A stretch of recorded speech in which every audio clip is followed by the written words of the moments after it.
நடிகர் மற்றும் இயக்குனர் ரமேஷ் கண்ணா இணைஞ்சிருக்காரு. பேசலாம். வணக்கம் சார்.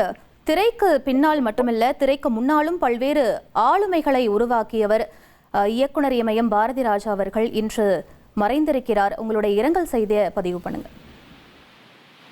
இயக்குனர் இமயம் பாரதி ராஜா எங்களுக்கு, அதாவது இப்போ இருக்கிற டைரக்டர்ஸ், எந்த டைரக்டர் ஆகட்டும், நடிகர்கள் ஆகட்டும், கேமராமேன் ஆகட்டும், எடிட்டர்ஸ் ஆகட்டும், டெக்னீஷியன்ஸ் ஆகட்டும், எல்லாத்துக்குமே ஆணிவேர் பாரதி ராஜா தான். பாரதி ராஜா ஒரு வேர்ல வந்துதான் இப்ப இருக்கிற அத்தனை கிளைகளும் செடிகளும் எது எடுத்தாலும் அவர்கள் வரவே முடியாது.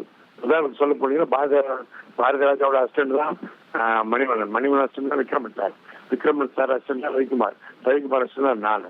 அப்படி பார்த்தா அந்த ரூட் இருக்குது. அதே மாதிரி Bharathiraj assistant Bhagyaraj assistant Pandiraj assistant நான். எங்க போனாலும் அவருடைய வழித்தோன்றல் இல்லாம ஒரு டைரக்டர் கிடையாது. அப்புறம் முதல்ல டைரக்டர்ஸ்னா ஒரு தனி கேட்டகரியா இருக்கும், அவங்க ஒரு தனியே ஆளா வச்சிருப்பாங்க. இப்ப அப்படி இல்லை, சிந்தனை உள்ளவன் சாதாரண சாமரன் கூட கிராமத்துல வந்தா கூட அவன் டைரக்டர் ஆகலான்னு கொண்டு வந்து ஒரு பாரதி ராஜா தான். இந்த காலத்துல தமிழ் படங்கள் இந்தி படங்களோட கதைகளை எடுத்து வாங்கி இதெல்லாம் காப்பி பண்ணி எடுப்பாங்க. ஆனால் பாரதி ராஜா வந்த பிறகுதான் தமிழ் படங்களை இந்தி வடநாட்டு ப்ரொடியூசர்ஸ், டைரக்டர்ஸ், எல்லாருமே ஆக்டர்ஸ் எல்லாமே ராஜஸ்தான் அமைக்கும். சிவப்பு ரெட் ரோஸ்க்காக வந்திருக்க பாரதிராஜா சார் வீட்டுல தவம் கிடந்தாரு. அப்படி நார்த் இந்தியாவை திரும்பி பார்க்க வைத்த ஒரு பெருமை அவருக்கு தான் இருக்குது, பாரதிராஜா சார் தான். அது மட்டும் எல்லா விஷயத்துலயும் அவர் எங்களுக்கு டைரக்டர் மட்டும்தான் எங்களுக்கு காசு பாக்குற மாதிரி. ஒரு பிரச்சனை இருக்குன்னு வச்சுங்களேன், உடனே அவர் வந்துடுவாரு. நீங்க அவரை பார்த்து வியந்த ஏதாவது ஒரு விஷயத்தை ஷேர் பண்ணிக்க முடியுமா? எங்களுக்கு தொழிலாளர்களுக்கும் படைப்பாளி ஒரு பெரிய ஸ்ட்ரைக் நடந்துச்சு. அப்போ நாங்கெல்லாம் மலையாளம் தேட்டர், ஆந்திர தேட்டர், நான் அதான் எல்லா டைரக்டர், பாலச்சந்தர், பாரதிராஜா, சங்கர், சரண், இன்னும் ரவிக்குமார் சார், விக்ரம் சார், எல்லாரும் அங்கதான் இருப்போம். நாங்க குரூப்பா காலையில போனோம்னா சாயந்தரம் அங்கே தான் இருப்போம். நான் தான் அங்கே அனௌன்ஸ் பண்ணி வருவேன், போவேன், பேசுவேன், எல்லாரையும் கோஆர்டினேட் பண்றது நான் தான். அப்படி இருக்கும்போது ஒரு முறை தொழிலாளர்கள்லாம் வந்தாங்க.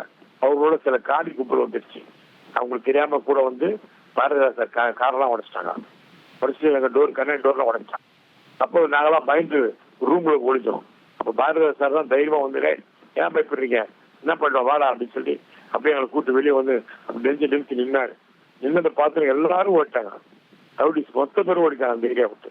அந்த மாதிரி மிக மிக தைரியம் உள்ள ஒரு மனிதர், எதற்குமே அஞ்சாதவர். அவர் எங்களுக்கு இருந்தது எங்களுக்கு பெரிய பலம். ஒரு முறை இப்ப இருக்கிற முதல்வர் விஜய், அவரை பற்றி குமுதம் பத்திரிகையில முதல்ல விமர்சனங்கள் ஒரு கேவலமா விமர்சனம் பண்ணாங்க. அது பாரதிராஜா சார் இத்தனைக்கும் விஜய் சார் தெரியாது. அப்பதான் விஜய் அப்கமிங் ஆர்டிஸ்ட். அப்போ பாரதிராஜா என்ன பண்ண, இப்படி ஒரு கலைஞனை இழிவுபடி தப்புன்னு சொல்லிட்டு பாரதிராஜா தலைமையில நானும் எல்லாரும் போய் உபதாபிக்கிறவர் இன்னும் மறியல் பண்ணி மாநில சொல்லி வருத்தம் தெரிவிக்க வச்சோம். அந்த மாதிரி எல்லா விஷயம் கலைஞர்களுக்காக எப்பவுமே முன்னின்று குரல் கொடுப்போர் பாரதிராஜா சார் தான். இனி செல்லும் இடமெல்லாம் செய்தி. தந்தை டிவியின் வாட்ஸ்அப் சேனலை ஃபாலோ பண்ணினா செல்ல இருக்கும் இடமெல்லாம் செய்தி. இதோ QR கோட், இப்பவே ஸ்கேன் பண்ணுங்க, ஃபாலோ பண்ணுங்க.